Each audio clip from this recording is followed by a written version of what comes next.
So, well, the whole term has been kind of an interesting switch classes around from one week to another. We've done it more than once, and this is the last time we're going to do it. Erin was kind enough to switch last week's lecture to this week to accommodate Madeline's wedding appointment today, and also to accommodate the fact that Erin was a little under the weather last week, so it worked out quite well. We're really pleased to have Erin. I'm sure there's nobody in this crowd who's not familiar with her.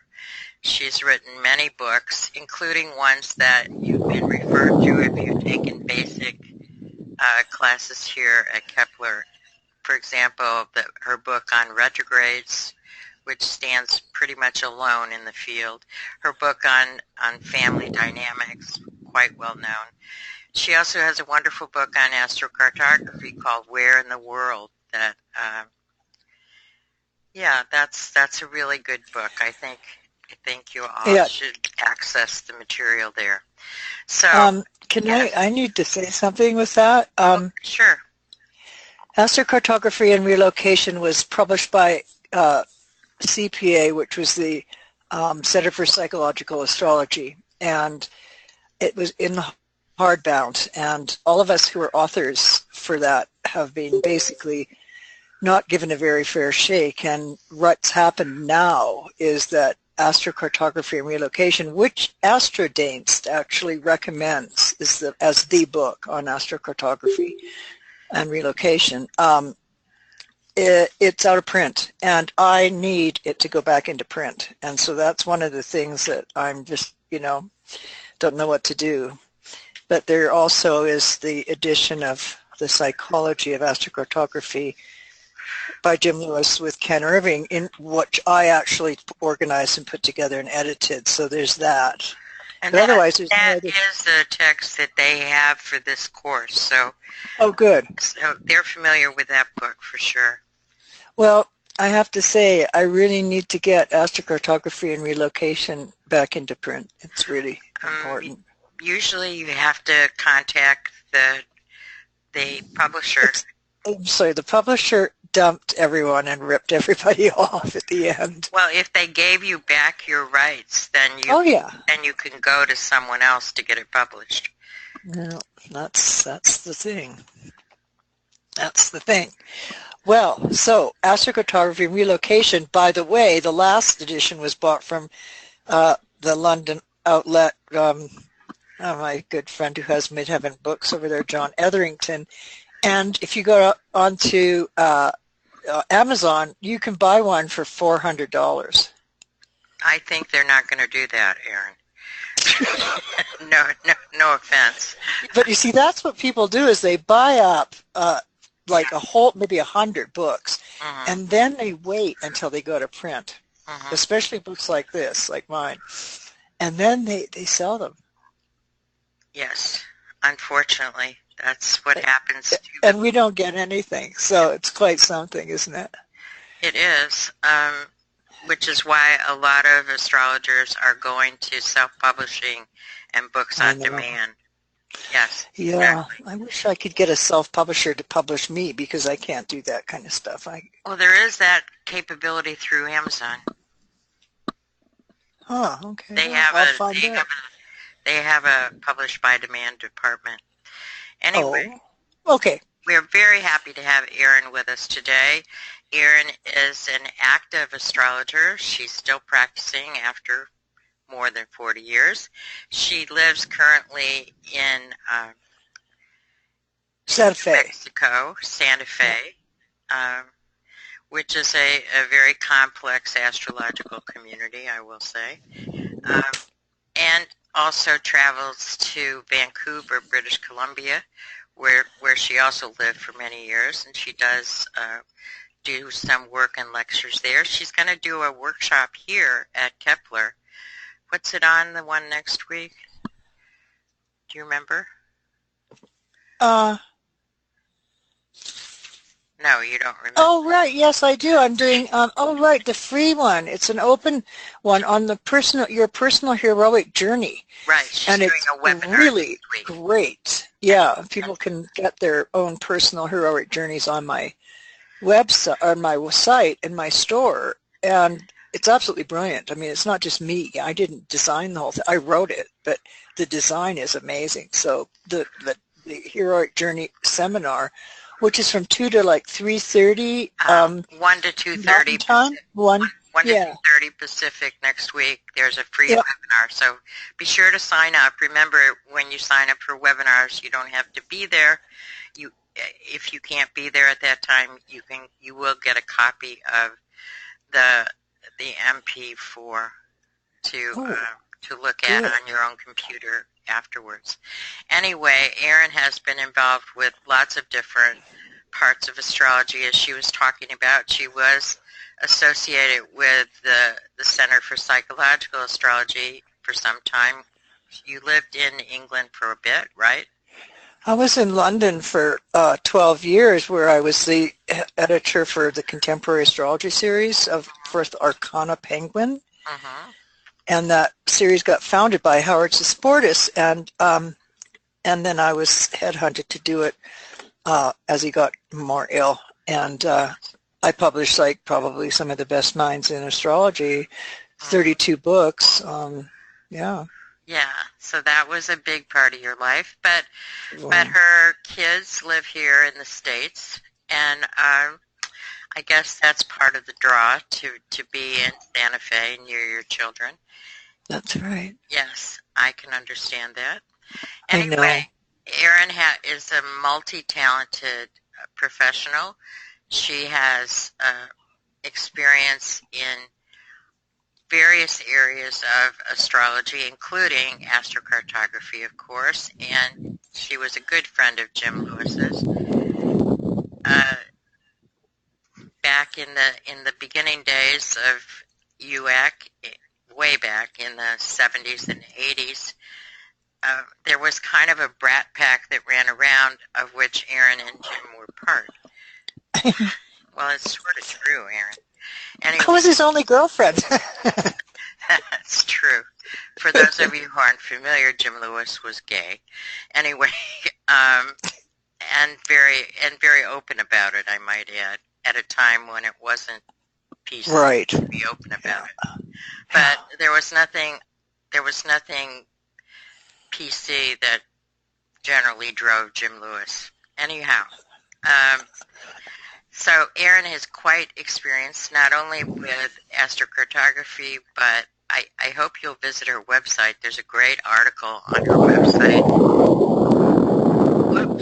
which is at erinsullivan.com. There's a great article which is talking about the summer solstice, right? The summer solstice. Yeah, it was a solstice newsletter on it was coming up to the election. And I really like the section on hubris. Anyway, she has also a great Facebook page, and if you haven't friended her, be sure to go do that on Facebook.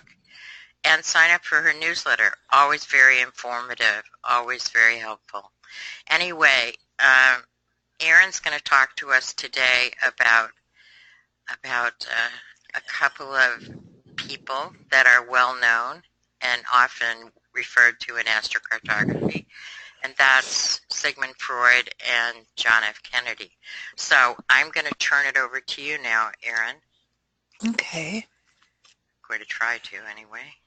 Yeah, and then I can bring up my PowerPoint. Yes. Which is lurking. Yes. Okay, so show my screen? Yes. Okay. All right, let's not show all the folders. We can see there are many folders on your screen. I know.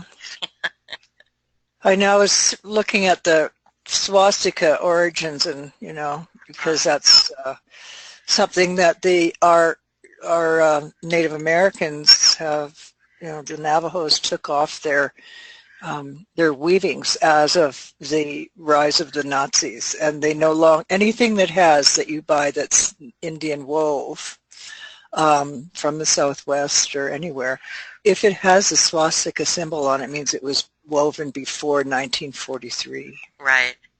So you're going to hit the slideshow button, right? I am. There we go. Welcome, Erin. We're very happy to have you.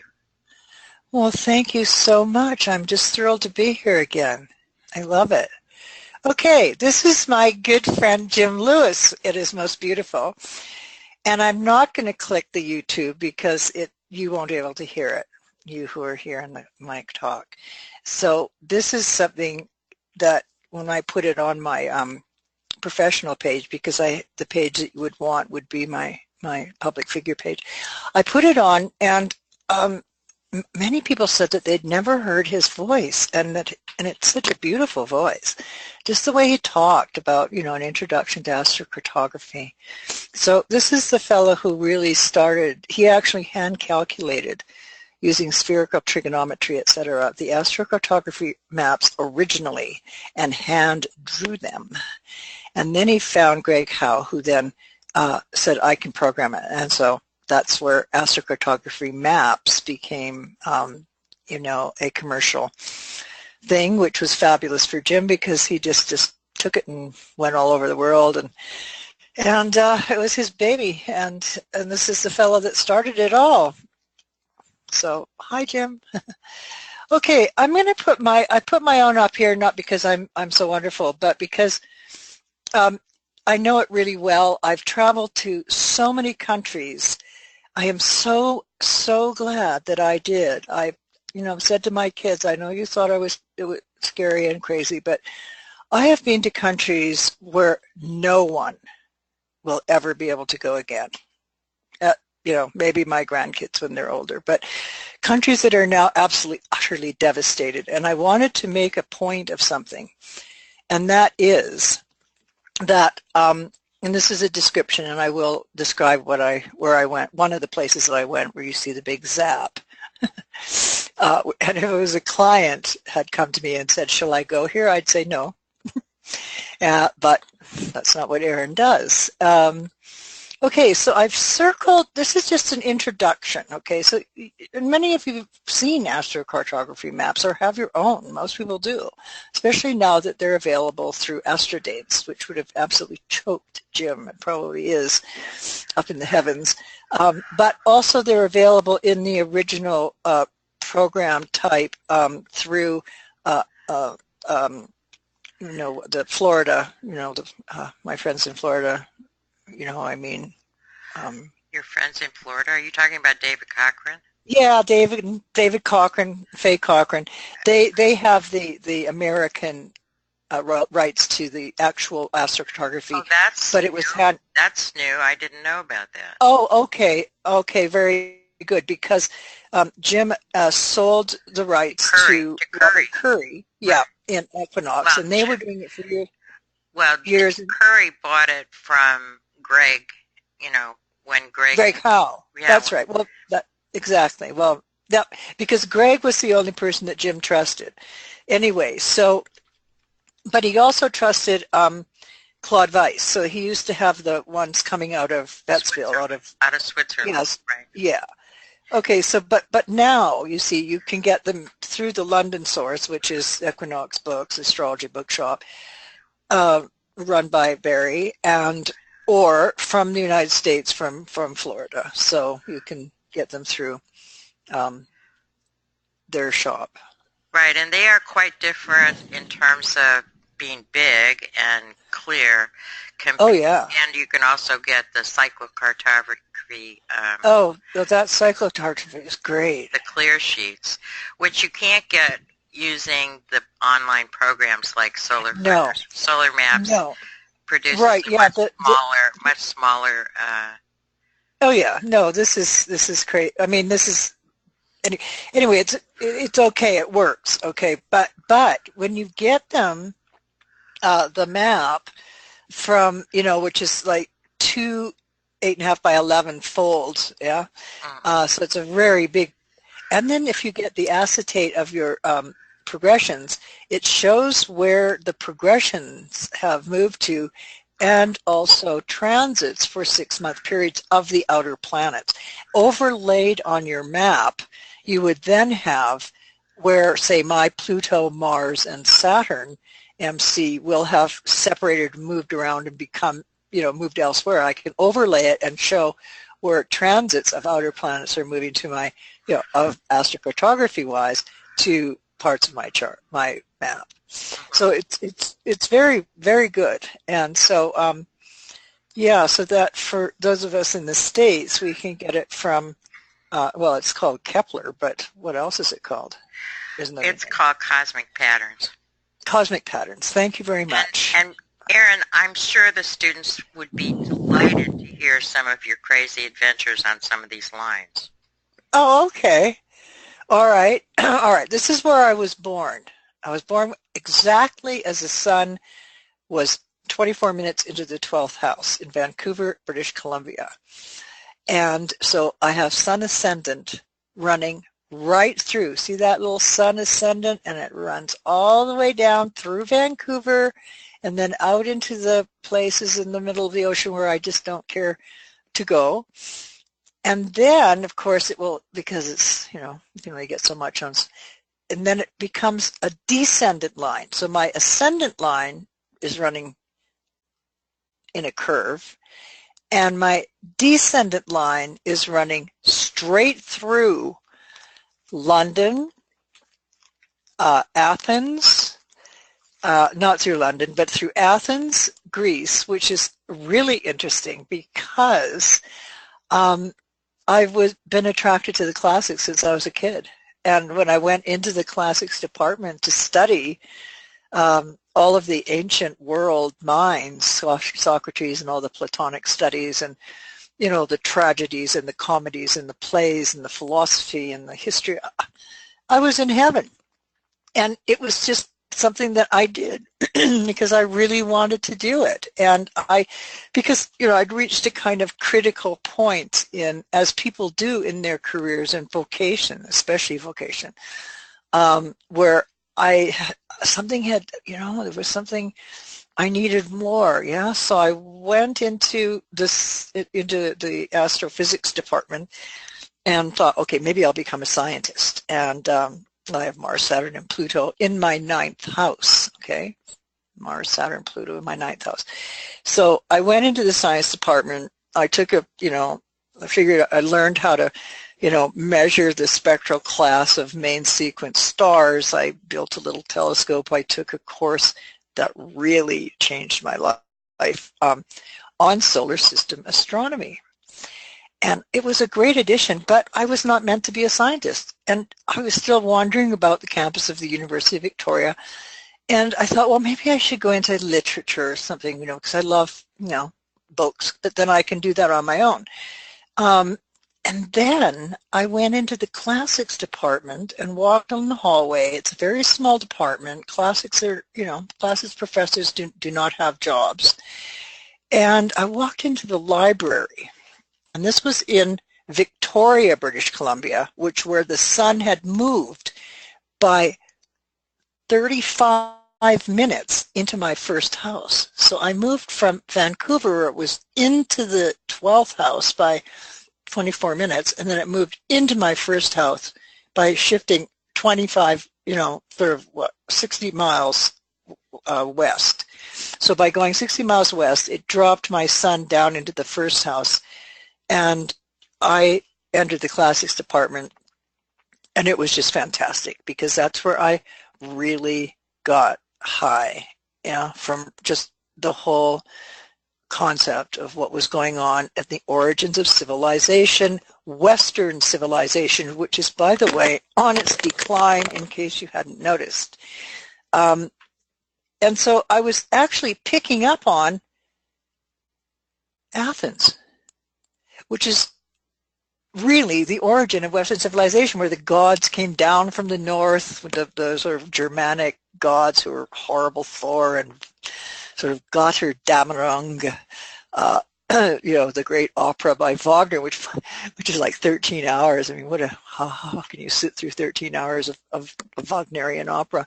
But you see, that sun ascendant line, when I was born, was setting in Athens, right on the line. And that is me and the great, because the 7th house, if we look at it that way as a relocation chart, because it works with these planets. The relocation chart presented me with Sun right on the descendant. And it was like I was picking up on something that I already knew, but I needed to study it. And so that's the relationship where you can actually look at something that's profoundly, present in your astrocartography map, particularly, let's say, a sun line, and see where does it run through all over the world. So this is me all over the world, and you have yours all over the world. I've accented particular things to point out to you. First of all, one is, notice that the Moon-Neptune, I have a Moon-Neptune conjunction, they're a few degrees apart, 7 and 11 degrees, Moon in Libra. And when you move them to the midheaven, they run right straight down through Central America, and they have these little circles. Now, those circles are called the zenith, and they are only, and this would probably make sense, at midheaven lines. In other words, there's no zenith at the nadir. There is only a zenith at the midheaven.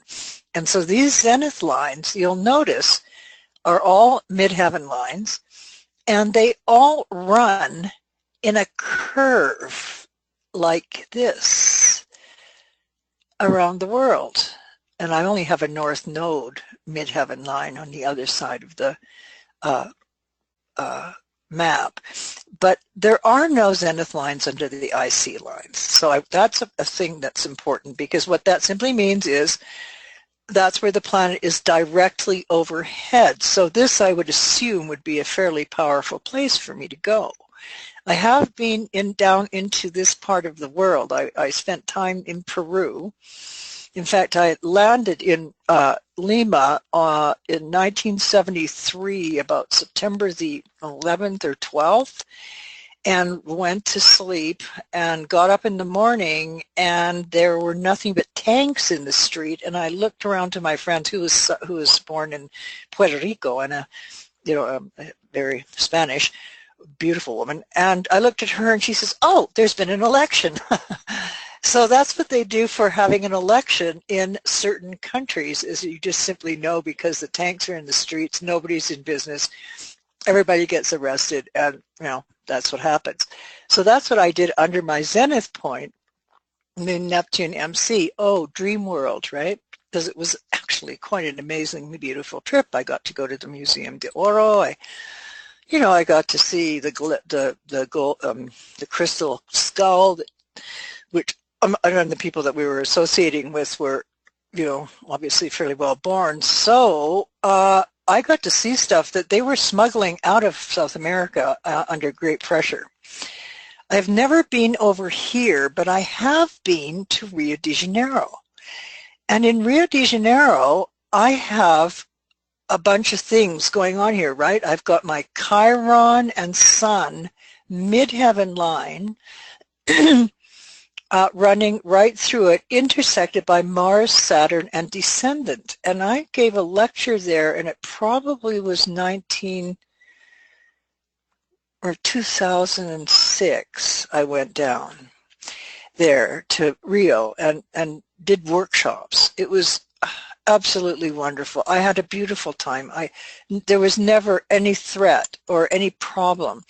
I think because the people that I was with were actually very, obviously they lived there, so they wouldn't let me go certain places. Like, I wanted to walk home from one of my lectures, back home to the hotel. It wasn't very far. And I actually got into a row with the woman, the headmistress of the whole school. I mean, they're very, very rigorous in Rio with their teaching and so on. And they said, no, you can't. Either we will walk you there, all sort of 6 of them, or you will take a taxi, and we will tell you. And I said, well, why? And they said, because you could be killed. And I went, oh, I never thought about that. And so that was Rio. That's just one place. But notice here, this is a point of learning, okay? This isn't the storytelling.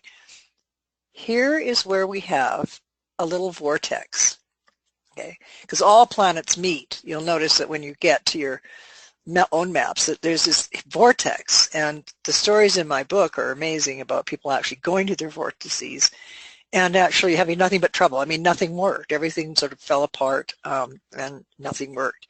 Anyway, so here we have a kind of what's called a paran, which is a mundane square. It's a paranatella lonta.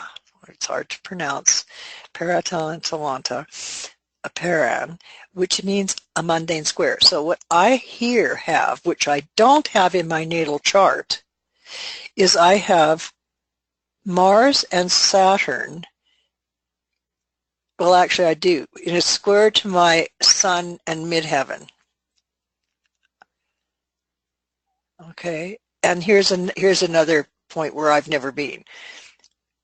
But if you go and notice that the relationship of this paran and the same paran, only it's Mars ascendant to Sun IC in Chiron, is in equidistant from the equator. I mean, this is such an organized scene. The whole map is just, you know, the world is such an amazing place, and it has these, and this is what the discovery of astrocartography, why it's so amazing, is that it actually enables us to look at the world and find our way around it. Now, here's the other interesting thing about, now look, there's a notice too that only in the MC parts, which is this part in my chart, because I have a really, really tight horoscope so that it's not scattered all over the place. And so all of the midheaven lines are on one side, and all of the IC and descendant lines are on the other side of the map, right?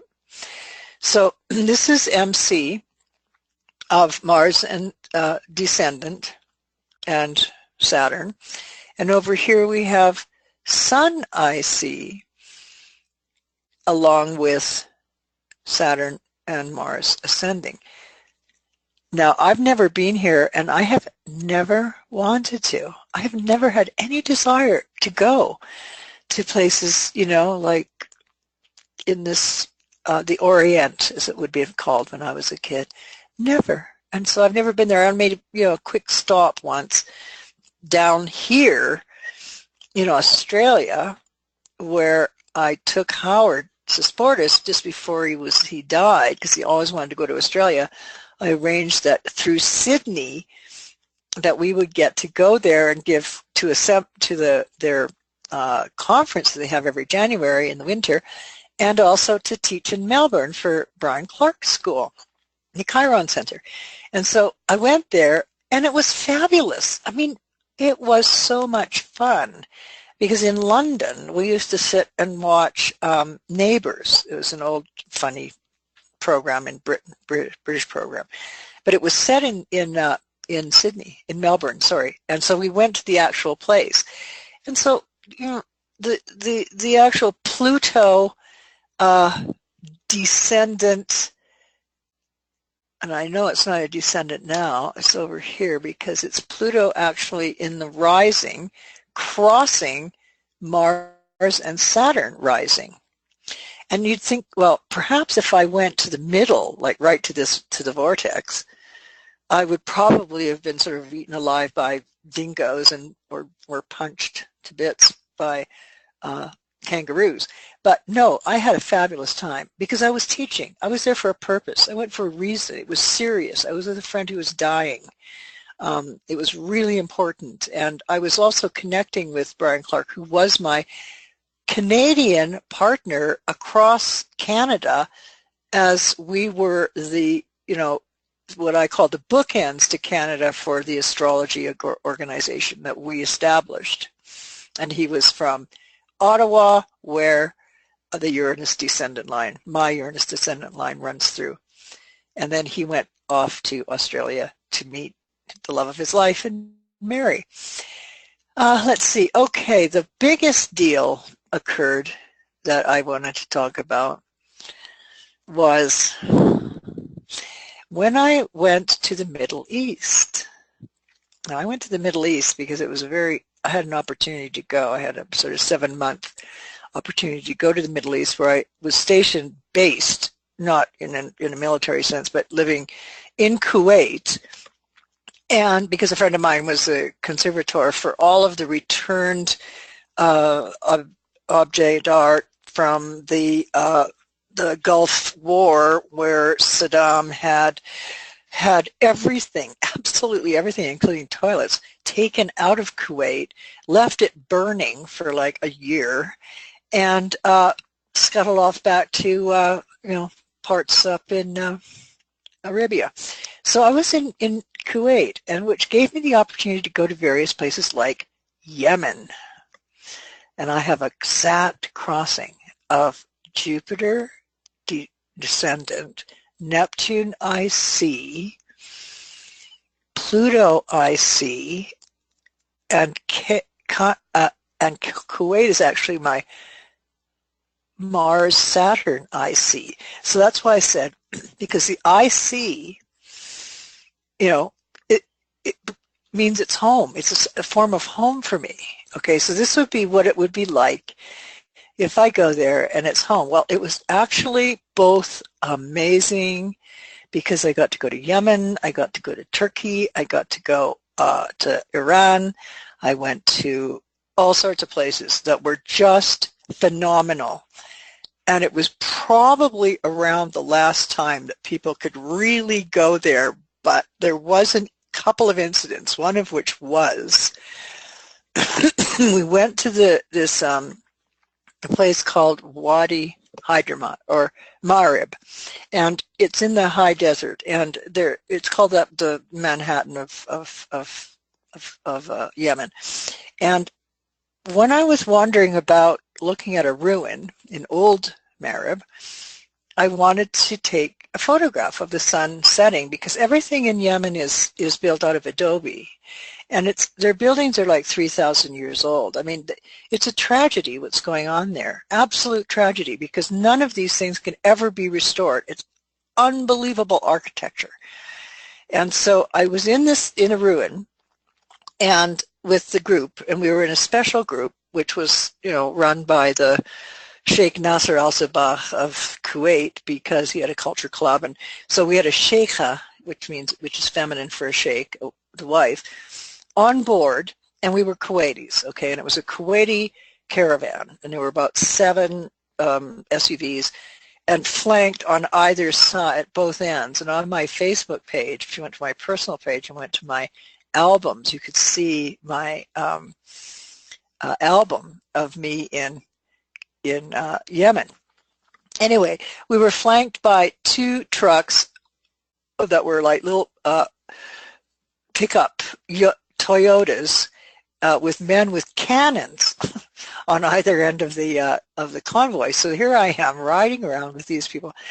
It was just the most amazing time, and so there I was, like, looked at men with guns, with top-ranking sort of individual, the queen, a sheikha, with a bunch of Kuwaitis and a few other people. And so here I am in this little place in Marib, and I want to take this picture, and I notice that there's guards everywhere. There's men with guns everywhere you go. It doesn't even matter. I won't go into this because I could tell you more stories than we have time. But I went to this, and I was going to take a photograph of the sun setting through this particular, well, it was just brilliant, beautiful shot. And then this man who was like with the AK-47 and blue camo, Kuwaiti, or I guess he would have been Yemeni, was like waving me away, and I'm like, I'm just sort of making all sorts of hand signals saying, I just want to take a picture. I won't be very long. And he's starting to get really, really agitated. And so the head of our guide came over to me and he says, Erin, if you don't stay in with the group, you're going to have to stay in the hotel. So that's how naughty I am. And I said, oh, but I just need to take this picture. He says, no, you don't need to take the picture. And I said, well, what? And he says, listen, okay, I'll tell you something that's sort of top secret, but I'm going to tell you. 2 Americans were abducted from here last night, and we have no idea where they are. And I went, oh, okay. And I trotted back into the safety of the group, got in the group. And as I say, that's what happened under my Pluto, Mars, and Saturn, basically, IC line, right down here in Yemen. Pretty interesting. All right, and that's the kind of thing that you can do. Now, I've had beautiful times like Greece. That's my Moon-Neptune descendant line, runs right through Athens. And so the fantasy, the sun, I made a mistake, I'm sorry. The sun sets in Berlin, where I was born, with it rising, okay? A little bit further, the Moon-Neptune conjunction descendant is actually in Athens, and that's where I got all my inspiration. Moon-Neptune descendant, that would make sense, a kind of spiritual incarnation in my real body right now. So that's that. What do you think? Anybody have any comments that you want to make? Any questions of Aaron? Yeah. I am sorry about making that mistake about the sun, but that was Berlin. And the interesting thing is I've sold more German books than any other foreign edition. Interesting. Isn't it? I guess they're not asking questions yet. Okay. Okay. No, it's fascinating listening. Yes, I knew that they would enjoy what you had to say. Yeah. All right. Fabulous. Well, thank you. I love the world. I just truly do. I'm just heartbroken at what's happened to it, and heartbroken that my grandchildren are not going to be able to go in these places. So rather than ending the show, I'm going to go to the next, to the next slide. I'm going to talk about John Kennedy and Sigmund Freud. I have a thing, when I was a couple months ago, I went to Tucson, to my old home, one of my many homes, stayed at my dear friend Susie Cox, who's a brilliant astrologer, and she also does talks on astrocartography. And I went to her, I stayed with her, and I just love Tucson because it's my Jupiter-Venus ascendant line. And if I could live there again, I would. But, one has to make different choices, and it was a difficult one. You never know. I'm not dead yet, but I love Tucson. And while I was there, I gave a talk on composite horoscopes, the whole workshop. And I used Freud and Jung. And I'm very fond of doing Freud and Jung because they're such a great pair. But John F. Kennedy and Freud do have commonality, and one of which is their Pluto. So this astrocartography talk is actually more on Pluto and recognizing, of course, other things, but what Pluto actually means in astrocartography.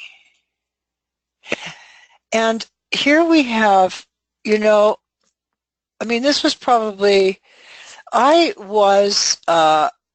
everybody remembers where they were when this happened, okay?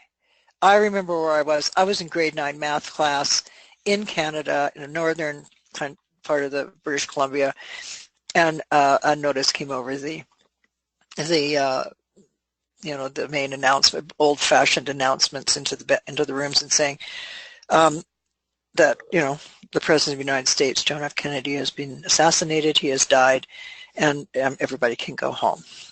And so I stagger home, and my mother says, "Oh, did they kick you out?" And I said, "No, Mom, go to the television," because we did have televisions. And so we went to the television and we watched it all day and cried. It was pretty awful. And this is their coat of arms. It was a hefty Irish family, big dynasty, the Kennedy family, with a very long and tragic timeline. And I wanted to mention some of the things while you gaze at this. Some of the things from the beginning of the 40s in 1941, eldest daughter of Robert Kennedy and the eldest daughter of the children of Joseph and Rosemary Kennedy, was institutionalized because of a failed lobotomy. She was obviously, not considered to be sane, and so they lobotomized her. In 44, the oldest Kennedy son dies in a plane crash. There's a theme here. During World War II, he was 29, his Saturn return. 1948, Kathleen Kennedy dies in a plane crash at 28. 1963, Patrick Kennedy, second son of President Kennedy, died August 7th, 2 days after he was born. And on November 22nd, in 1963, John Kennedy was assassinated. In 64, Edward Kennedy, the youngest child of the Kennedys, escaped death in a plane crash that killed his aide. In 1968, Robert Kennedy is assassinated June 5th in Los Angeles. He had just won the Democratic presidential primary election. In 69, Edward Kennedy drives off a bridge on his way home, and a woman named Mary Jo Kopechne, an aide who was in the car with him, she dies, and he abandons the scene of the accident. And there's a great hoopla. Edward Kennedy is the one who actually went on to become one of the greatest statesmen, of the Kennedy clan until he died, which then ended their whole thing. Edward Kennedy, the same fellow who drove off the bridge, the senator's son, he lost his right leg to cancer. Joseph Kennedy II was the driver in the car accident on Cape Cod that leaves one passenger permanently paralyzed. David Kennedy, the son of Robert Kennedy and Ethel, died of a drug overdose in Palm Beach, Florida. He was 28. Patrick Kennedy, the teenage son of Edward Kennedy, the senator, undergoes treatment for cocaine addiction. William, though young, he's beginning young now, in 1991, son of William of Jean Kennedy Smith, is accused of raping a woman. He's tried and acquitted. 1997, Michael Kennedy, the son of Robert, dies in a skiing accident in Aspen, Colorado. He was 39.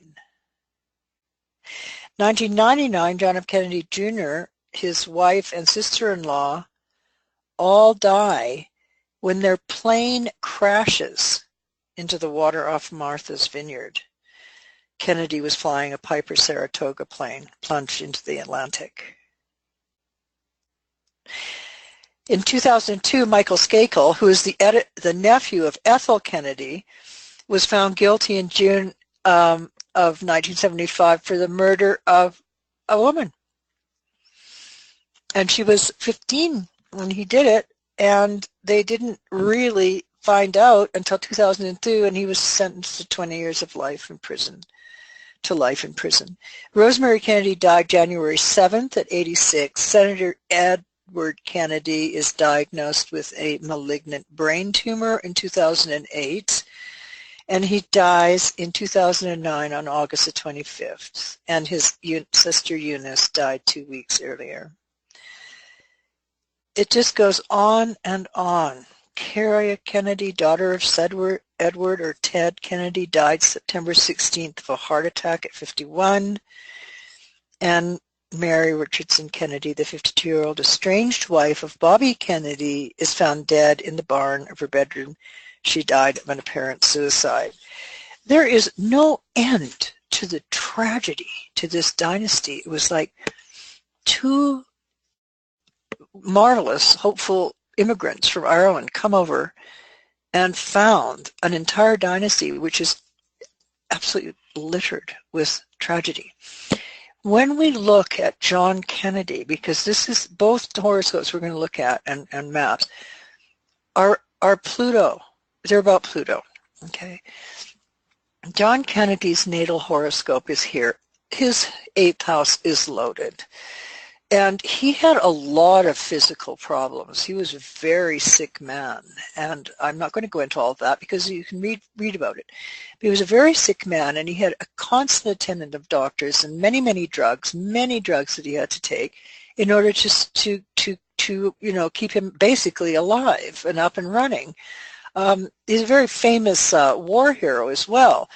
Notice his moon sitting over here at 17 Virgo in the 11th house in an exact square to Venus. Now, the Moon-Venus square in a man's chart, and I'm not insulting any guys in the room that actually have a Moon-Venus square, but I will say that there is a somewhat a complex about women, that the mother and sort of the, to put it crudely, it's the Madonna whore complex, okay? Because the mother is the Madonna and Venus is, quote, the whore. Aphrodite has a really, really bad reputation in Greek myth because she's forever cursing people, and she does it well, and it's very personal.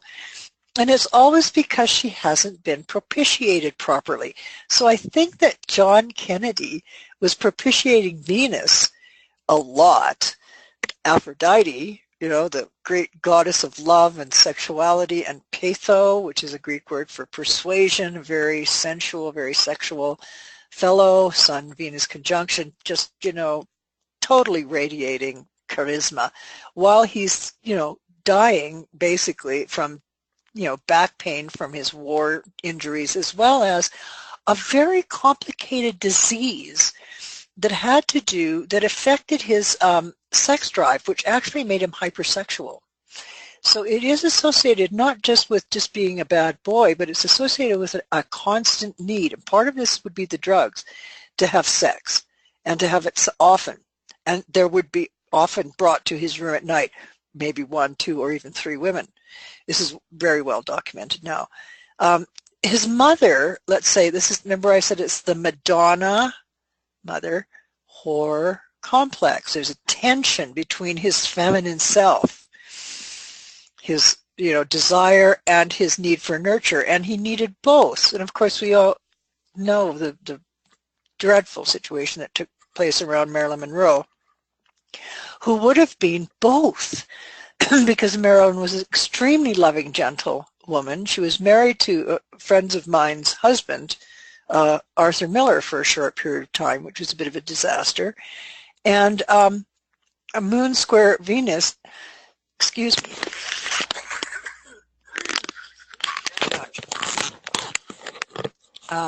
So John Kennedy was, a fabulously charismatic man. Very often when we have planets in like the 8th especially and the 12th, which are secret houses, these people radiate some kind of mystery where they're, really, really sort of vibrant with some kind of, passion and excitement.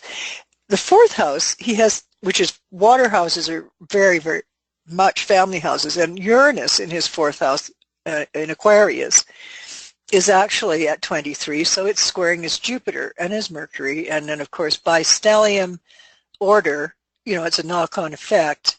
It's actually Mars, Mercury, and Jupiter are square his natal Uranus in his 4th house, which says, okay, somehow, and this is with knowledge that we have now, that there's a whole death thing going on in the family. Well, we know that. I just read a whole list of things that I just took off, the internet. And he has something called the vertex there as well. And I'm going to bring it up now only once, and because I'm, it's funny because when I began the Vancouver, British Columbia Astrological Society in 1972, I had the hubris to write an article. I actually started a little journal called The Ecliptic, which is actually in the British Library, or in the British Reading Room and Astrological Society library as archives. But anyway, the vertex I wrote about as a fated encounters. And that is pretty much what it is. Now, he was born with the vertex in Taurus. And the vertex is a combination of it's a part, okay? So you find it by, adding and subtracting ascendants and planets and so on, and you come to the vertex, probably the 8th house cusp.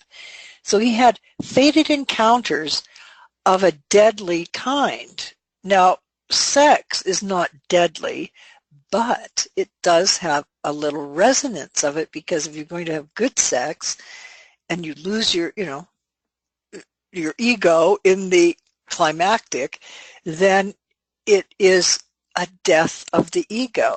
And that's when you have a good sexual relationship. So he was seeking this all the time, seeking death through love. Yeah. And when we get into Freud, one of Freud's greatest theories was the Eros Thanatos theory, which had to do with the dialectic between love, Eros, and Thanatos, death. Because Thanatos, Hades he rules the underworld, but he doesn't rule death. He has nothing to do with people dying. He just looks after the dead people after they're died. Yeah, they're down in the underworld, and he's the king. But Thanatos is death. So Eros Thanatos. This is Kennedy. He's got a very strange Pluto. It's actually technically unaspected. Yes, it's semi-sextile to Neptune, but then that's a generational aspect. This is before Neptune and Pluto began to separate to form the 125-year-long period of Neptune sextile Pluto, which creates a generational ethos. So he has Pluto. Only aspect is a quincunx to Neptune. It seems a little uncomfortable, or not quincunx, what is it? I said it just a minute ago. Semi-sextile. Thank you. Yeah, semi-sextile. And so that just creates a kind of tension between the dark force and Neptune, the dream. So he's obviously very charismatic. He's powerful. Saturn in the 10th, right at the midheaven. Neptune there, everybody's fantasy. Absolutely beautiful.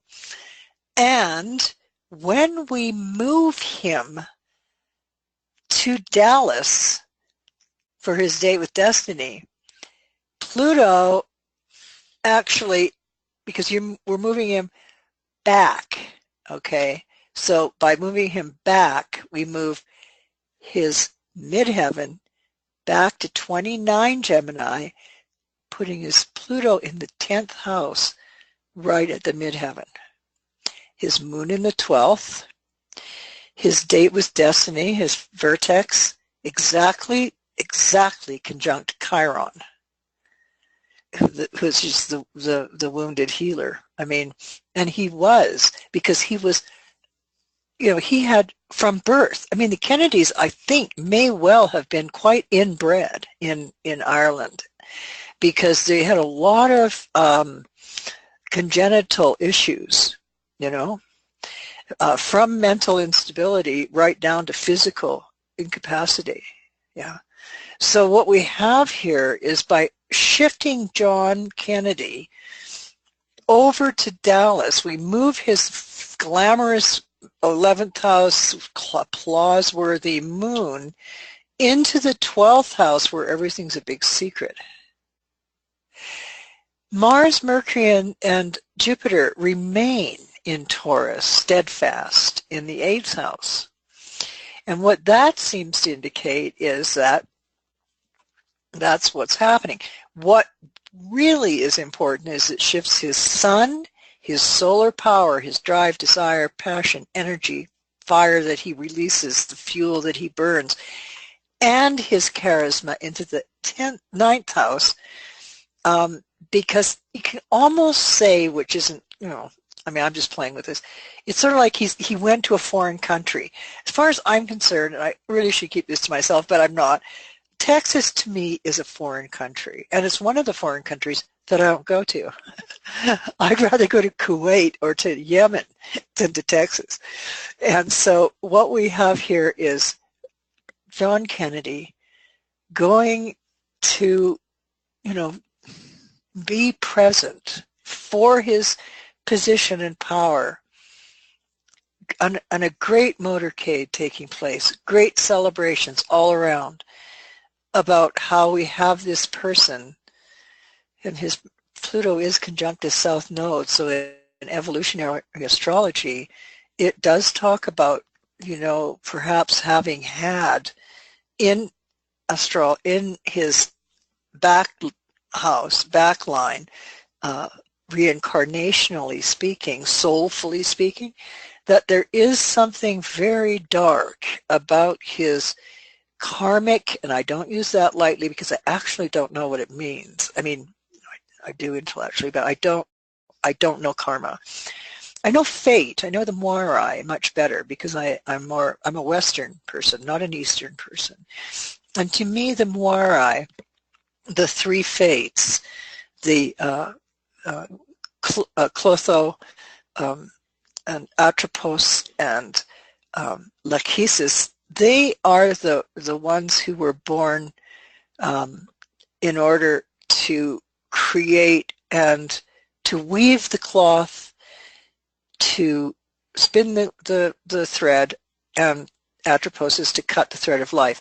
And that's what Pluto is to me. It's fate. Okay? Your fate is sealed.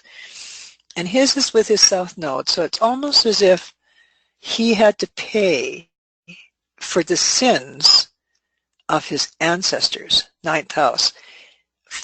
In other words, the whole ninth house means many things, but it does rule, on one hand, foreign countries or immigrants. It also rules grandparents, so, and family in-law, okay?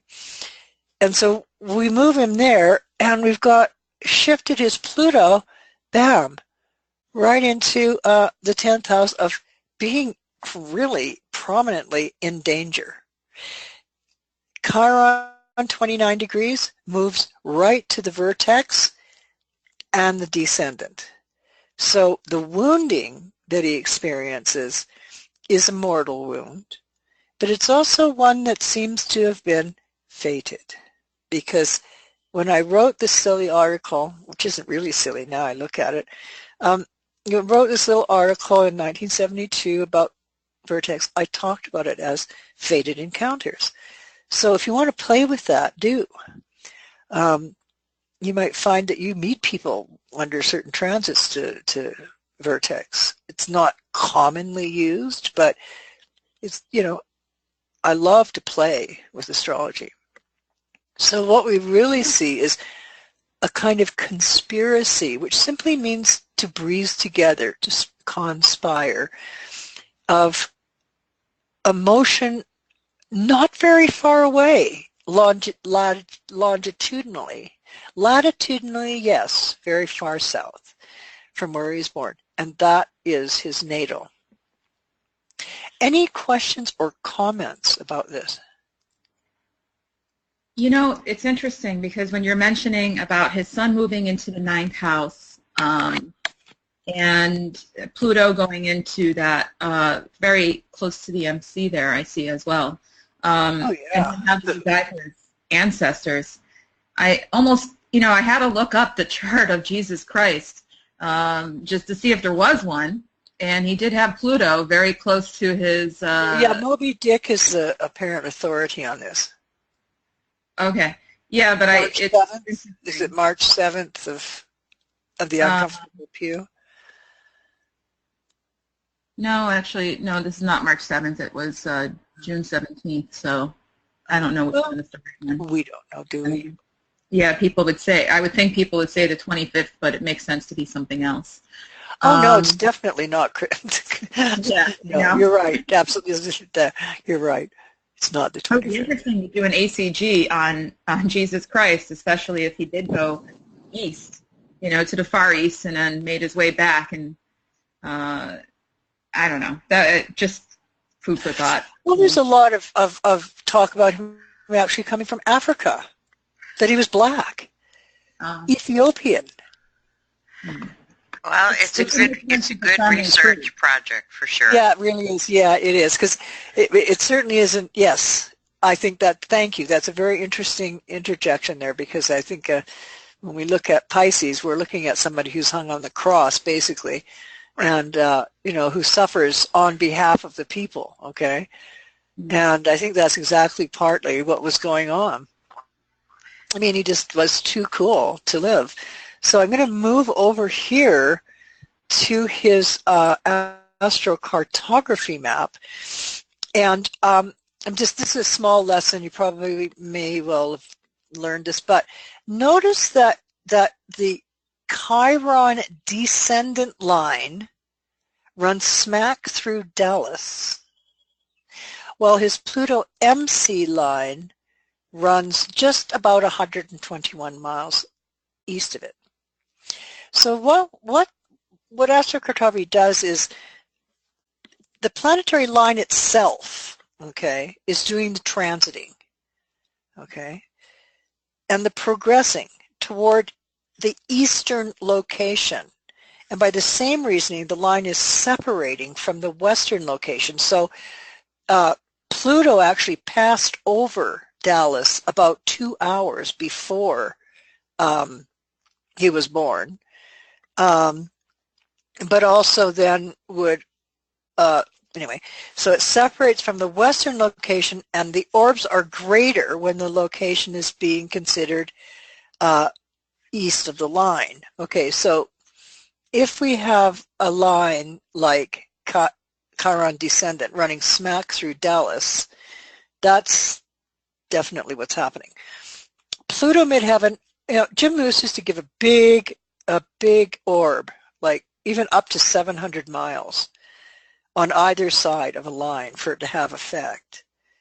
And when you consider how big the world is and how fast planets move, like every 4 minutes, the midheaven is changed to 1 degree. All right, so it moves really quickly. So it to allow that massive latitude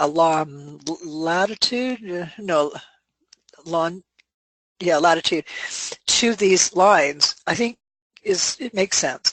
Besides, he's the one that did all the history of it.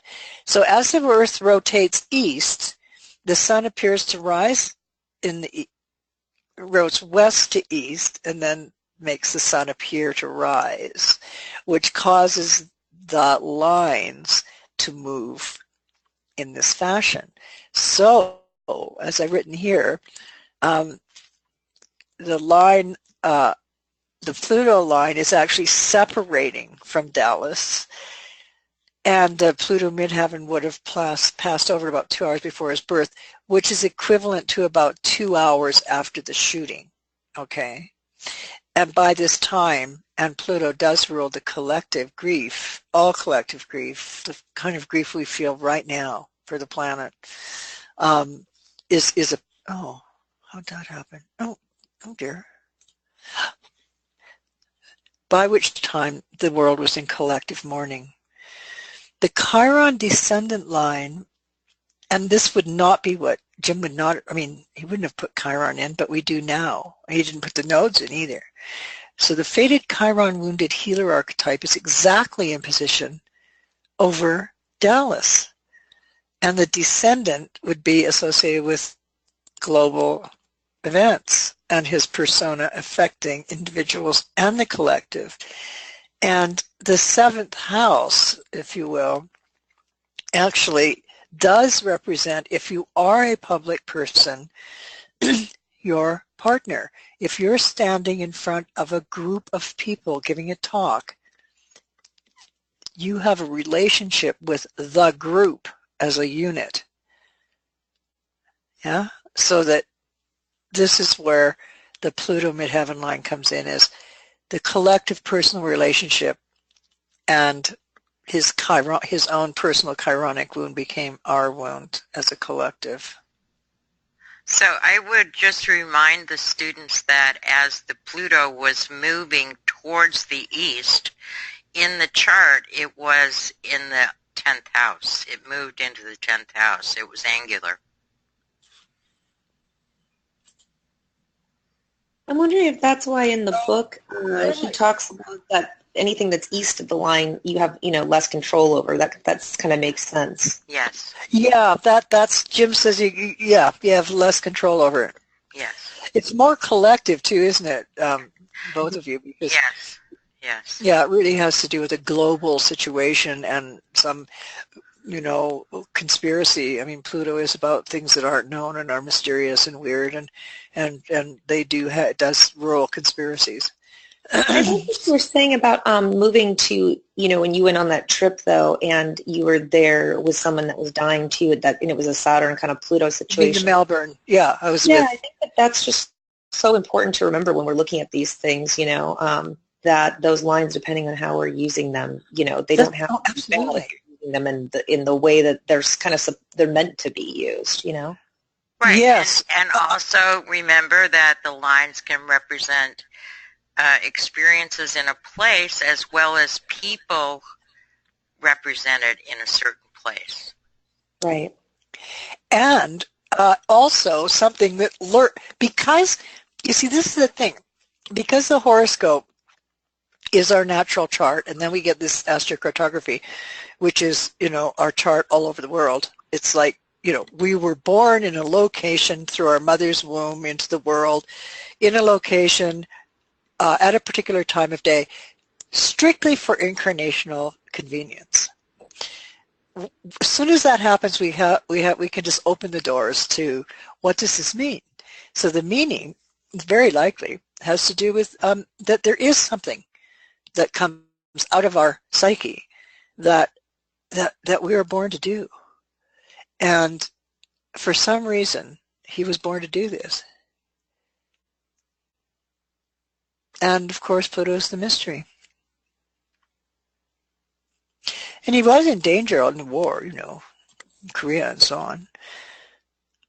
But yeah, I think that the astrocartography, but what you brought up was really interesting about the sun moving by the time, it all got out into the 10th house. So that the exact period, time of day when he was assassinated, the sun within, what's this? The sun was just about to head into the 7th or 10th house, and Saturn was right on the ascendant and crossing the ascendant, his moon Saturn. But let's look at his natal chart again.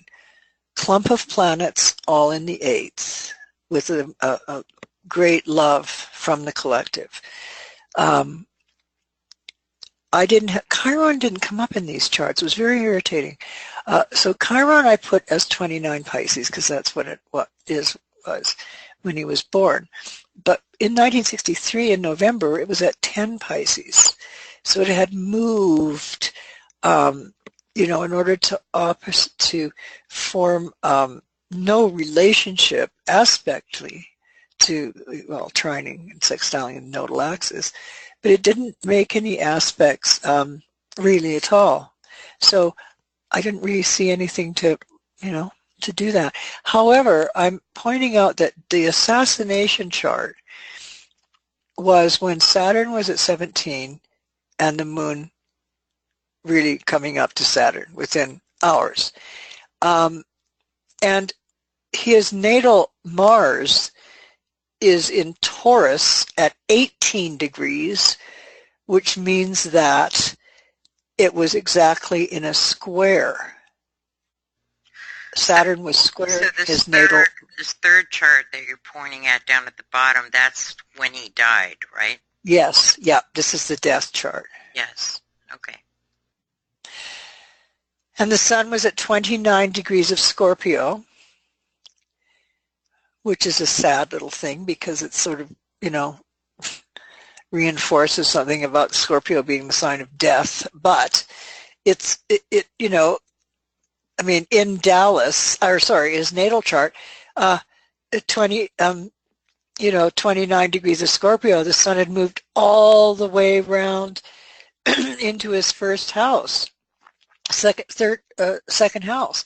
So, the transiting sun during the assassination was in the third house, in a car ruled by the third house, on a short trip, to wave to a whole bunch of people, and then get shot, and which is very unusual to think of. I mean, I would never have predicted this kind of thing. The exact conjunction of Pluto and Uranus had occurred, and it was going to be opposed by Pisces within a year. And this is the beginning of the 60s theme. The 60s were, and I was very involved in the sort of music industry and light shows and so on, groups. The 60s was actually one of the most violent decades we've had until now. When you think of it, it was unbelievable. There was Vietnam, it just went on, and it was uprisings, and Saturn click, click, click moves into Pisces, opposes. But he was assassinated when Uranus and Pluto, the sort of the nuclear connection was in his seventh house of the people, okay, because the seventh house were the people for him. The mystery of it, I think, lies in the late degree of Sun in Scorpio and Neptune in Scorpio, because the ninth house rules the law. Nobody knows really who did what to whom and what the assassinator actually, who he was, because it wasn't a lone act. There's no way. Other assassinations have been wild card, but this one was planned, and it was a secret, right? And it was a legal secret. Somehow there was the law involved. Sagittarius, Mars and Venus exactly conjunct in the 10th house, squaring his natal moon,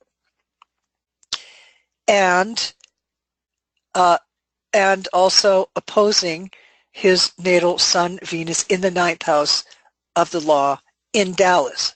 So there's something about the public 10th house assassination chart reflected into the Dallas location that talks about a legal secret, something held back, and that's always been present, is the idea of a conspiracy theory.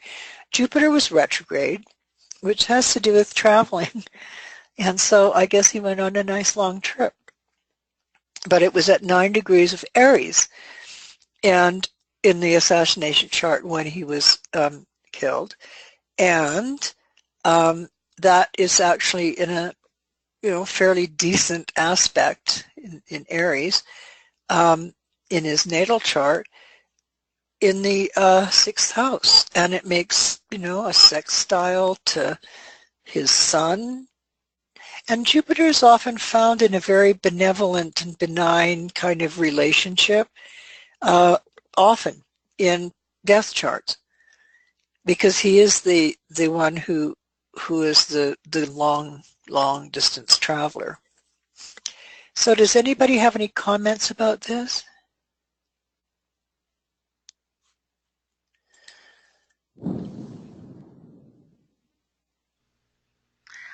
Only that it's pretty traditional to consider that a Jupiter aspect is needed to get off this plane. Yeah, I know it is. I mean, there's some things so literal that they don't bear mentioning, but it's really true. I mean, and it's retrograde, and which is like a lot of people went, "Oops," like, "Oh, big mistake, yeah." And it was. But when you look at that fate, that's why I read out all the tragic timeline, was so that you would realize that it's, and then when George, the young man, the most handsome of all of them, he had the best of the gene pool, fell out of the sky, Icarus, yeah? They're all Icarus. They're all flyers, yeah? He fell out of the sky. He was so gorgeous, living in You're Tribeca. talking about his son John now. No, I'm talking about George Kennedy. Oh, his brother, his older brother. No, the last to die, the young man who had the started the magazine called George. Oh, sorry, That was John. that was John. Yes, yeah, yeah. He started the magazine George. Sorry, right. I mean, and there he flies on Icarus-like and falls into the sea. So even though he decried politics, which is probably what his father would have advised him, is don't go into politics. He also fell victim to the same thing. It's a fascinating story, isn't it? All right, well then let's move on to this cheerful fellow. I was going to say, what's interesting too about John is that, you were mentioning something about it looked like the Kennedys had a lot of inbreeding, and finally there's some outbreeding because his mother was Greek. I wonder if that worked in his favor. Just genetically, not astrologically, but John? Yeah, John Jr. Right. There isn't somebody. She's talking about Jacqueline. She's talking about Jacqueline. Yeah. Jacqueline Kennedy was Greek? I didn't realize that. I knew that she went with a Greek, but I didn't know. I really didn't know that. That's interesting. I thought she was Greek. Maybe I'm wrong, but I thought she married Aristotle Onassis. I probably need to double check my facts then, but at least it sounds like he married up. Well, her maiden name was Bouvier. Jacqueline Bouvier. She was French. She was Jacqueline Bouvier. Yeah, she was French, and she married a Greek magnate. Yeah, no, maybe I'm getting my facts screwed up, but yeah. It happens. Hey, trust me. It happens. It's okay. You are completely and utterly excused. You do not fail the course. Right. So here we have, I don't know, well, poor fella. I mean, just another victim of drugs, Anyway, I just put this here. He was born May 6, 1856, long time ago. And I tell you what Robert Curry and I went through with making this article for the on Freud and his astrocartography that I was writing for the AA Journal magazine was unbelievable, and the research involved, because borders were movable feasts in that time. When I talk about Marie Curie and her horoscope and their lives, and how Poland was just sort of all over the map, and then it suddenly sends into Poland. But quite the fact is that this is really the real time, so you can copy this and this is be it. And he was born, and he actually never, let me just go here.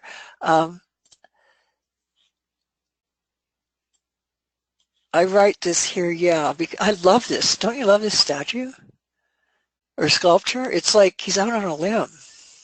He really put himself out there to get his ideas. And it was so important for Freud to really explore the psychology of the human condition. And he essentially, I think, opened the door, and therefore I do have a lot of respect for him, opened the door to the possibility that there was something other going on in the psyche of the human individual. And so his work took place. This is actually is the interior of his office after he moved to London. And this was his analytic couch. This is part of the museum of Freud that his daughter Anna set up, that created. And I used to go up here into Maresfield Gardens a lot. I mean, you can't go in here because you'll see here it's cordoned off, right? But it is exactly as his office was when he was in London. You see all these art. I mean, he was really into artifacts. I mean, this man and Jung were like soulmates on some level. And when I do the composite charts, it's just quite interesting what happened with their, explosion. You get too close sometimes, especially with people who have great minds, you can end up with some pretty dramatic stuff. Anyway, this is where an analysand would lie, and he would be sitting behind, see, in this chair behind him. So, or her, mostly her in his case, because there's some shocking things that he did do with his partner Fleiss. And so he would sit there, and the analysand would lie and talk. And notice there was nobody around. I mean, he was considered to be a lunatic. In fact, he was at his midlife. Like, he didn't survive his midlife like Jung did. And he had a very difficult time, organizing himself around, it was a real system breaker. He was not born to do what people wanted him to do. And he was an extremely willful person. He was highly intelligent, very, very innovative in his way of thinking. He was rigorously educated, as was Jung, as were all psychiatrists up until recently. The Menninger Clinic, you used to actually teach psychotherapy to psychologists or to psychiatrists as doctors as another 4-year course. The Menninger Clinic no longer exists. Psychiatrists today are psychopharmaceutical experts, and they're not trained in psychoanalysis. Now, there are a few that I know and I've run into that actually have taken it upon themselves to be trained, as Jungians, or, have done a lot of work on Freudian and all the late, they read. My favorite, of course, is R.D. Laing. I love R.D. Laing. He's really great. He's the guy that said he developed what is called the relative norm. In other words, that, let's say, and this is where like Freud and Jung both had to do clinical psychiatry. So they would both go into, well, not together, but before they met. But Freud, speaking of him only, took several years training in psychiatric hospitals with absolute lunatics, and discovered certain and very important aspects that were consistent in the psychotic person that actually, were a kind of norm. Okay, that's how you could identify a certain kind of mental illness. And R.D. Laing, a very modern Scottish wild man, Britain, crazy guy, love him. He developed something that is called the relative norm, much later based on a Freudian theory. I have a lot of Freud's books too. And the relative norm is this. Let's say we have a psychotic, and the psychotic has a tic. In other words, and he's waving his hand back and forth. This is actually a true story. Only it's a Jung story. He's flipping his hand back and forth, back and forth, back and forth, back and forth. And he does it all the time. And so Jung approaches him and he says, why are you doing that? And he says, well, if I don't do this, then the planets won't rotate around the sun, revolve around the sun. And Jung says, great, don't stop, which is beautiful. And it's very therapeutic. The other aspect of this business of the relative norm is that if a psychotic, and they have personalities, I mean, they are psychotic in a particular way. Their psyche is behaving in a way which is a personality type. There is a relative norm in the sense that their craziness can actually morph and change, and then they are not behaving normally according to their craziness, right? So it's all relative. And that was what Freud did introduce, was the relative norm, not in as many words, He was born with Scorpio rising and Pluto basically close to the descendant. Now this is where I have to start getting more technical. I put the Star of David there on the Pluto to indicate that it's very clearly there, okay? But let's move him to Hampstead, London, and look what happens. Now this is where with Pluto, what you see is not necessarily what you get, because Pluto has a very elliptical orbit, so that its orbit actually is 17 degrees off the ecliptic, which means that, as you guys probably all know, that it now is beginning to elongate on the ecliptic, and therefore it's going to spend increasing amounts of time against the apparent motion, because it's not moving any slower. Pluto isn't slowing down. But when it was in Scorpio several years ago, it was in Scorpio for 11.5 years. But as it accelerates and elongates on its orbit, by the time it gets out to Taurus and begins to move back, it'll be 32 years in Taurus. So I think it's really interesting that Pluto is in Taurus in Freud's horoscope, because that was when Pluto, was in Taurus. Okay, so it's 32 years in Taurus, so it's exceptionally, profoundly more stubborn than, let's say, Pluto and Scorpio. Pluto and Scorpio was like a wasteland. It was unbelievably difficult for people. Almost every client I had was involved in some kind of obsessive compulsive relationship. And because that's what Scorpio has to do with, is intimacy and relationship. Pluto and Taurus has to do with just standing firm and sticking by your guns, so to speak, or your psychology. And so I just would dread being a Taurus when it goes through, when it hits out there and spends 32 years transiting, and be like sort of 10, 15 times it would transit the same degree over a 32-year period. So what we have here is a fellow who is deeply conflicted by his religion, as a Jew.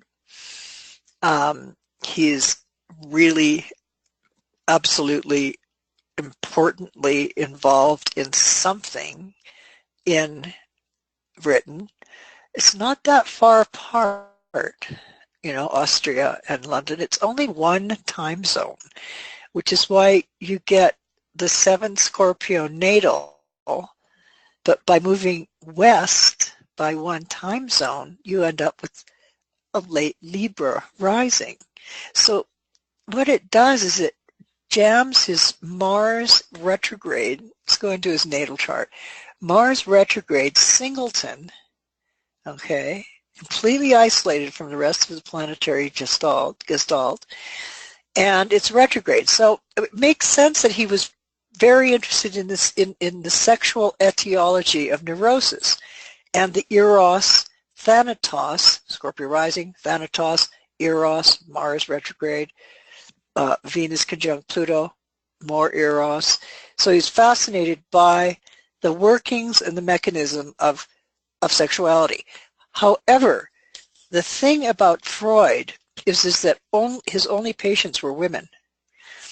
And I find that very, very, very weird. And I find it really uncomfortable, because the experimentation that he did, Sun-Uranus conjunction in Taurus, with women's sexuality, and his theories about sexuality eventually got him basically barred from the Analytic Society when he was in midlife. But by then he was extremely addicted to cocaine. And cocaine was really cool in those days, because nobody knew what the long-term effects were. So that Like Freud wrote to his partner Fleiss and said, I have found the perfect drug. You can stay up for days, write for hours, you get the most brilliant ideas. It's phenomenal. You've got to try it. And so they got together and they ended up doing an awful lot of cocaine, which indeed was what exactly led to Freud's death. Yeah.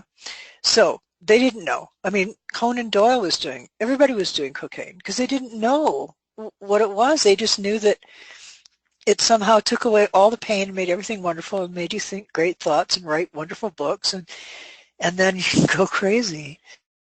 Yeah. So unfortunately, that was basically what killed him, was his addictions. And addiction is also associated with both Neptune and Pluto. Now, Neptune is 19 degrees of Pisces. His moon and vertex of fateful encounters square Neptune. So his psychology, his own personal psychology, is going to have to do with, as I already mentioned, death and the feminine, Venus-Pluto. Those are the two major signatures.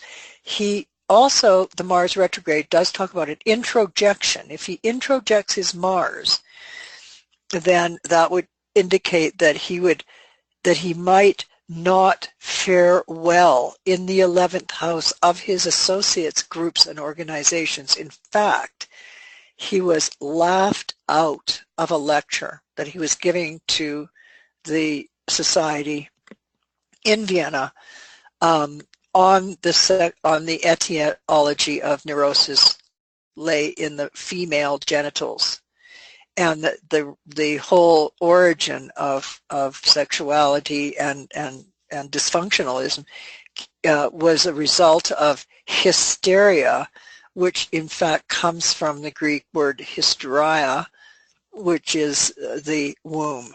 Okay. And so his whole belief system got very perverted. And that's what happens with cocaine addiction, is a sexual perversion. It becomes extremely weird. And particularly with men. And I'm not sure why. That's my knowledge of it from years and years of knowing people, right? And knowing, doing a lot of research on drugs and, and in Haight Street Free Clinic and so on, but there was no cocaine then. It was all sort of other things, methadone and LSD and so on. But cocaine had been just sighted like a planet. It had only been just found out. So for him, it was a great tool for the mind. So I can't blame him that. He found himself something that was really, really cool. But it squares Saturn. Yeah, so his Mars square Saturn talks to me about his own sexual repression. And that he was projecting, which is very often what happens when you have a retrograde planet singleton, okay, that it becomes projected out onto the mirror of himself as seen to somebody, as seen as someone else, okay? So that's what projection is you project from your own mind onto someone else characteristics that heretofore remain buried or sort of sequestered, hidden, and not developed. And so it gets projected out. We all know, we've all experienced projection. We've all projected. We've also introjected projections from other people. And with that in mind, we have here a profoundly, focused man on relationship and sexuality with a high level of authority in the academic world, which is very true. His Chiron at 5 Aquarius, right in his 4th house, talks about the tragedies. I mean, we talked about Kennedy, but, Freud had just a tremendous amount of tragedy. He was the oldest of 8 children, and he was born Sigmund Shlomo Freud, and his father was Jakob, and he was like a wool merchant, and they had 2 kids already, he and his mother. And Amelia was like, his mother was like really young, and she called her because Freud had 7 brothers and sisters, 7 siblings. So if we look in the 3rd house, oh, that's in Hampstead. 3rd house, he's got his wound, is 5 Aquarius. Too many siblings. I mean, they become the collective unconscious. Anyway, so he has 7 siblings, but he was the youngest, and he was his mom's favorite. So he was a mummy's boy, and she called him her golden Siggy. And I've found that people who know that they're preferred or favored, the golden boy especially by their mothers, they give evidence in their life of a particular self-reliance and even an unshaken optimism, which bring actual success. And so, I mean, that's what Freud thought. He thought, well, okay, because my mother loves me so much, and I am her little golden Siggy, therefore I am going to be a very famous person. He was the founder of psychoanalysis. I mean, I think that we can say that he was it. I mean, in 1899, the publication of his first book, The Interpretation of Dreams, established a basic groundwork. Dreams. He's the first person who introduced dreams. This is where he and Freud, or Jung, fell apart, was over the dream business, because when Jung had a dream of going deep into the basement, and then down further stairs and seeing all these skulls all around, and then he went even further down, and he realized, and he, what the dream was, and he came to, and because he and Freud used to analyze each other, because that's what analysts do. I mean, when I was in London, I was in analysis, twice a week, because that's what you did when you're practicing this kind of work that I'm doing and you guys are doing. Anyway, so what happens is he goes to the analyst, or Freud and Jung fell apart, because the dream that Jung is talking about founded Jung's concept of the collective unconscious, whereas Sigmund could only go to the unconscious. Yeah? So the unconscious mind is the 8th house. Yeah? So he's got vertex, moon, and Saturn. He discovers the unconscious. But the collective unconscious is the 12th house. I mean, I call the 8th house the Freudian house, the 12th house the Jungian house when it comes to, because when Neptune usurped Jupiter in the mid-1800s, when it was sighted and took over rulership, it was around that time, mid-1800s, Sigmund Freud, that was when Neptune took over the 12th house as the ruler, and Pisces, and the collective unconscious was born. And that's around the time that Jung and Freud were working together. But anyway, there's a great book if anybody's really interested in. It's called The Cocaine Papers. And it's on my bookshelf, quite well thumbed. But it's just called The Cocaine Papers about Freud. You can just Google it, about Freud's addiction. It's fascinating. So he also introduced talk therapy. Yak, yak, talk, talk. Where's the talking house? Talking. 9th house. Theory. No talking. I guess it's all about him talking. I mean, that's what I tend to see. And the joke, I mean, he also had this thing about never moving. He never really moved very far. But he did, in fact, go to London. Oh, I just almost ended the show. Hang on. Okay. Here's his map. Now, this is really interesting, and this is going to close it, because I've just given you enough fun background and everything. Okay, so when Freud was born, and it's between the lines, and I jokingly in my book say it's a karma-free zone, right? In other words, you don't have to do anything if you're not on a line. You are not forced by the psyche to, go deep into any area in particular, whether it's your Pluto descendant, Chiron. Are we looking at something that's a little familiar here? Pluto and Chiron? It's very Kennedy. I was just going to say Kennedy there. Yeah. Isn't that something? Yeah, North Node and Venus descendant. And his whole life was spent in Vienna. And they only moved there a few years, like when he was just a baby. He did go to London at 18, and then he went when he was older, and he loved it. It was to him like the Elysian Fields. Now, the Elysian Fields are the place in the mythical West where people went to die.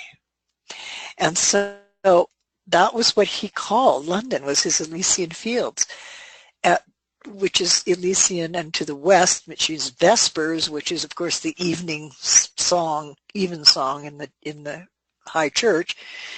But his Pluto descendant line, and I mean, this speaks to the seductiveness of Pluto. I mean, it makes sense if Hades rules the underworld, the place where we go to hang out between incarnations, because it's not the Christian hell. There's no fires burning or any of that stuff. I mean, there's very specific places in Hades, like areas where if you're greedy, you go and you can't quite reach the food and so on, etc. But basically, it's a place where you just go and you hang out and socialize with people and wait until your turn is called to reincarnate. And so, the Elysian Fields and the West and Vespers is actually a very beautiful concept. And of course, the females that guard it are beautiful. And so his Pluto descendant line is right through London. So somewhere in the West, from where he lived, lay this wonderful place where he would go to die. And his relocation to London with his wife and daughter, who became herself Anna Freud, a famous psychoanalyst, and also his grandson, Lucian Freud, one of my favorite painters, along with Francis Bacon and Picasso and so on. Lucian Freud is an amazing, I actually had an opportunity to drink with him in the Colony Room in London, along with a couple of other pretty weird eccentrics, but the Colony Room has a private club.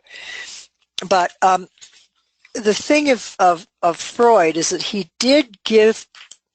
he himself came from pretty humble origins. His progeny his descendants became exceptionally talented, became very well known.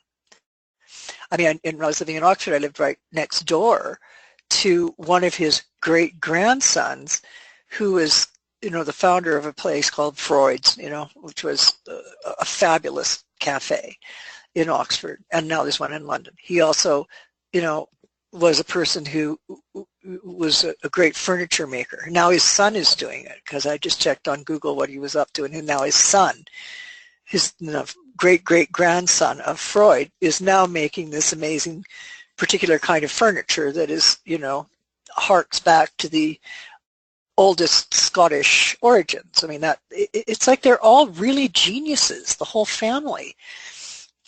Their descendants are very, very unusual, his descendants. But in the meantime, he did go to London oh darn, I lost that note. Went to London to see the Queen, and he had a wonderful time. And if we go to see what he loved about it, I guess it was sort of a sexy place, because it's Venus, Pluto, and Chiron all collecting together here, and the North Node descending, which would say this is the place where you will go in order to fulfill the ultimate destiny. He only lived for 2.5 years after he got there. He had, in fact, left just at the right moment in time, because all of his family, 7 of his sisters, 1 of them survived. They all went into Auschwitz. And so his, not quite. So he fled in 1939 within weeks. And he had gone to London before. He'd gone to, the only other place he ever went, he never went anywhere. But the only other place he went was to the States. I haven't got his world map here, but he went to the United States and gave lectures with Jung. And he thought the United States was a really bad idea, which I think is kind of funny. It's sort of like Gandhi saying, well, Western civilization, that's a good idea. Shame it's not working, you know.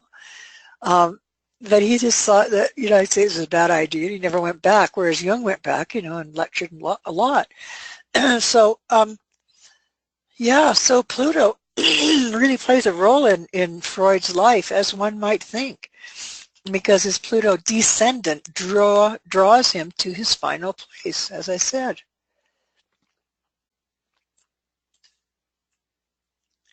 Anybody have any comments or questions on the map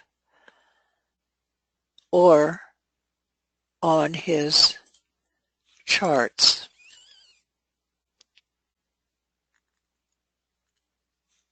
No, it's just fascinating. It's amazing stuff, isn't it? Yeah.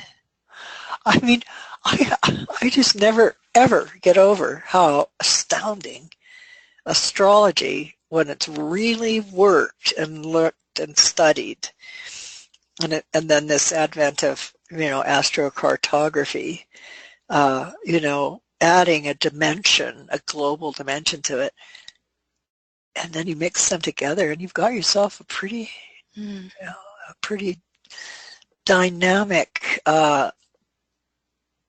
archetypal experience, because that's what we're talking about here. These are all archetypes. These are all, you know, go back to Mesopotamia. I mean, the outer planets don't, but, you know, the book, one of the books that I edited and published for Arcana was by a guy named Michael Bagent, who was a partner with Richard Lee, who they wrote the Holy Blood, Holy Grail and that whole series, and got really famous and had this horrible case in where Dan Brown was accused by Bagent and Lee of plagiarizing them, which is true. It was true, but they lost the case, and Richard Lee died 6 months later of a heart attack at the end of it when they lost their case. It was horrible. But I wrested this book out of Michael Bagent, and when I published it was called From the Almonds of Babylon, Astrology in Ancient Mesopotamia.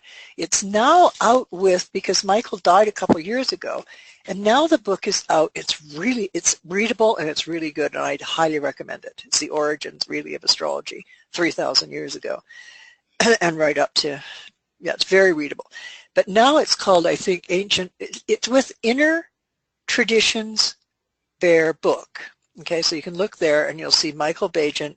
It's been reissued at his estate, obviously, you know, so that to Inner Tradition. And you should get this book because it talks about the origins and all the different ways the gods have morphed, and the sun and the moon used to be like male and female opposite from it's wonderful stuff. And he was one of my authors, and was really pleased to see it republished. So, you know, astrology, it's really important. It's really old. It is, and it's actually becoming something that isn't embarrassing to be. I mean, I still have I'm old, right? Like I'm sort of almost 70. And so I'm coming out of an era where to say that you were an astrologer was just persona non grata. Like, don't say it. If you want to, people to clear the room, just tell them you're an astrologer, or they will glom onto you and ask you really stupid questions and waste your time.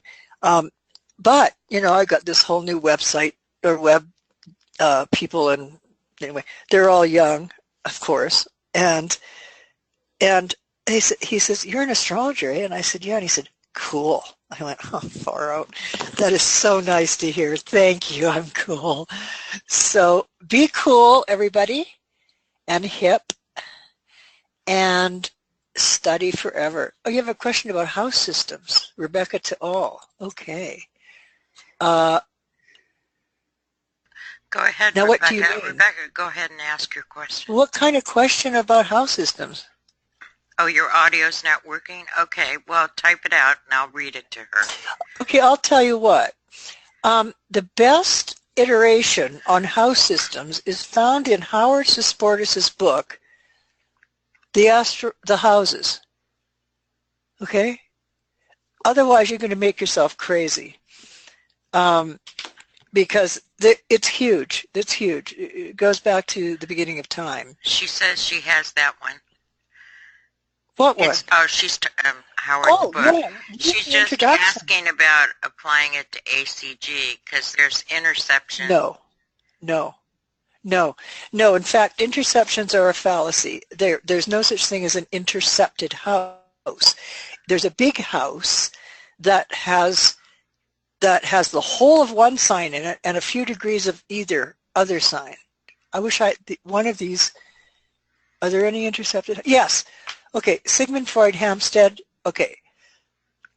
The ninth house is ruled by Gemini, contains the entire amount of Cancer, and 1 degree of Leo. Okay, this is what it means to me, and I think this will make sense to you because I have to be logical. The thing about intercepted houses, that where you cut it off and they have all these rules and regulations, a lot of astrology is just made up, okay? Astrology has to come from actual reality and knowledge. You can't just fake it. It's like the guy who wrote the book on retrograde planets so long ago so pissed me off that I wrote retrograde planets. And I got to the bottom of it. Now with intercepted houses, here's what it is. Notice that unless it what it does, what it means is that there are 7 degrees of Gemini, 30 of Cancer, and 1. So that's 38 degrees in this house. There is no, and the opposite one has 38 degrees. No other house has as large a house as the 9th and the 3rd in this one. That means that the evidence comes through transits. Transits spend a longer time in the, quote, intercepted house than in any other house. So it means that more work needs to be done based upon the fact that more time is spent where space equals time spent in those intercepted houses.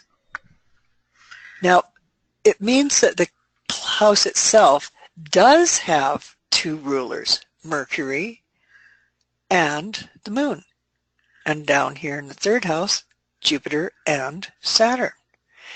And so that's something that has to be really thought carefully about. Because if I'm looking at this chart, like we're looking at Sigmund Freud's relocated chart to Hampstead, Capricorn is intercepted. In other words, it's taking up a whole house with a little flank of Sagittarius and Aquarius on either side. The ruling planet of Capricorn, which is not the ruler of the house is ruled by Sagittarius. So therefore it's ruled by Jupiter, okay, but it contains the entire of Capricorn, therefore it's going to have longer transit. Let's say it is Saturn. Saturn's going to spend a much longer time in the 3rd house and the 9th house than in any other house.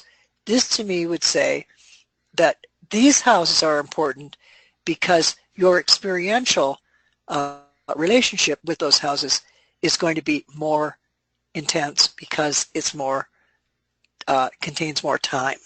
Okay, so this is where time and space actually make a difference. When you get into far northern latitudes, you're going to notice that often there are 2, let's say 2 Virgos Yeah. It's very, when you get really up north, the solar system astronomy really gets really interesting. Anyway, a lot of people, this is a good example chart, okay? He doesn't have any intercepted houses in his natal chart, barely. But by going to London, let's pretend it's a natal chart, he has way more experience and lessons and dynamics and rules and, consciousness stretching in his 3rd and 9th house, much less than in the 12th house and the 6th house. And does that make any sense to you? Yes, she says. Great, because it's just bigger. Right, and which houses are intercepted is going to depend on which quadrant house system you're using, because the rules for establishing the exact houses changes. I know. Not for the angles, but the intermediate houses. That's right, yeah. And I use tropical Placidus, and I have for 40 years, even though the man that I first read, and then, it was actually Ronald Davison. Most people my age picked up the book Ronald Davison's Astrology. Anyway, it was Rudyard. And Rudyard was a user of, not of Placidus houses, but, used another house system. Sorry. Regio? Not Regiomontanus. That's the thing. You see, we grew up, you and me, we grew up having to hand calculate horoscopes using tables of houses. Right. And then we had to find the sidereal time, which Margaret Hone told us took 12 steps, which actually only took 4, I found out by doing it myself. And you had to look up then the sidereal time, once you calculated it by hand, into a table of houses, which would then show you Placidus, Regiomontanus, Porphyry, Campanus, and Placidus. Now, these were all monks who spent their entire lives in dark in the basement, mathematically calculating. Nobody looked at the sky to tell us what these houses were, but it was just all part of the mythology. And anyway, Rudyard used Campanus houses. I myself, when I hit the Pisces, I just stopped experimenting. Yeah, she says, but Pluto is still considered angular in astrocartography because it's running with the descendant, but the houses will shift angles according, depending on the system.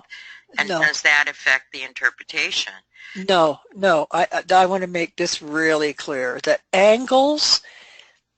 I actually had the chutzpah or stupidity when I was doing some work with Howard. He said, "Well, who's going to do the lecture on?" We were going to Australia. I said, "Well, I'll do houses." And he said, and I said, but then, no, I don't want to do houses because houses actually don't really exist. And he looked at me, he says, "Do you realize that you're looking at a person who just wrote a book called The Houses?" And I went, oh no. Anyway, here's the thing about the only thing that's real on either of these pictures are the angles. Right. Is the meridian and the ascendant. Those are the only real things. Everything else is a mathematical calculation. Okay, so the real thing is that the midheaven will remain exactly the same, and I do point this out. If you want to set a chart for horoscopes that are exactly the same meridian and go from, say, 60 north to 0 to the equator, you'll watch every 4 minutes of time, 1 degree on the midheaven will change. That's the law of motion. The ascendant is entirely dependent upon latitude, whereas the meridian is longitude. So that if you were to draw, let's say, a relocation chart, we've only got half a sign between Freeborn, Czechoslovakia, or to London, because they're basically running in the same meridian. Granted, the time zone's a little different, but that doesn't make any difference. But it's a good illustration. But depending on the latitude, then, which is related to the angle of the solar rays as it hits the circle of the Earth. Notice what I'm doing? Mm-hmm. The only time you ever get an exact square, but no, not the only time, but the only time you always get an exact square from the midheaven to the ascendant is at the equator, because then the houses are absolutely equal. But the minute you start moving further north, the actual angle of the solar ray, it tells you the latitude at which you are, because that's where you find the arc of the tangent, or I'm starting to lose my line here. It's okay. Yeah. It's also true that certain signs have a different rising time from other signs. Some rise quicker. Well, there's the signs of long ascension are Cancer and Capricorn. The main thing that's because they flip at the midheaven at the North Pole during midnight, or the solstices, the midnight and summer and winter. So it will flip to Cancer or Capricorn, and then the sun never rises, so you can actually have the midheaven below the horizon. Right, but the main thing that students need to remember about house systems is once they find a house system that speaks to them, that they need to stick with it, regardless of what someone else uses. Because I think so. It's a pretty personal kind of decision as to what you're going to use. Well, that's why, the great Dane Murjar, I went, well, I'm not Campanus, I'm definitely Placidus, and that's what I do. And that's why my plant charts show that, which doesn't mean that you can't use another house system, because I'm not the god of it all. So does that further confuse? But Pluto is still considered angular in ACG because, she says, but Pluto is still considered angular in ACG because it's running with the descendant. But the houses will shift depending on system. Thus, no. The intermediate houses will shift. But no, you answered her question. The point about interpretation is that the truth is about interpretation, I think you'll agree, Erin, is that certain interpretations come to individual astrologers based on their experience, their own system of various kind of modes that influence their thinking, etc. And they're pretty consistent. So in terms of Pluto, Pluto's always going to be it's always going to be in the 7th house in quadrant systems. In whole sign systems, you have a different thing entirely, but whole sign systems are much more fitted to ancient methodology. Yeah, no. That's a whole other philosophy. Yes. I mean, that's a whole school of thought. That's not just about house systems. I'm just saying whatever system they use is the system they're going to use. And there are certain things that you get from quadrant systems that you don't get from whole sign or equal house systems. Absolutely. Yeah. So it's a personal choice, actually. Yeah, true. Any other questions? Well, if there are no other questions, then I want to, on behalf of the class, thank you for a very thorough and interesting lecture, Erin. And thank you so much. I do love Kepler. Well, and you too. We appreciate your participation, and we look forward to your webinar next week. Oh, right. Yes, and we'll have to announce my classes that I'm going to be doing on archetypal astrology.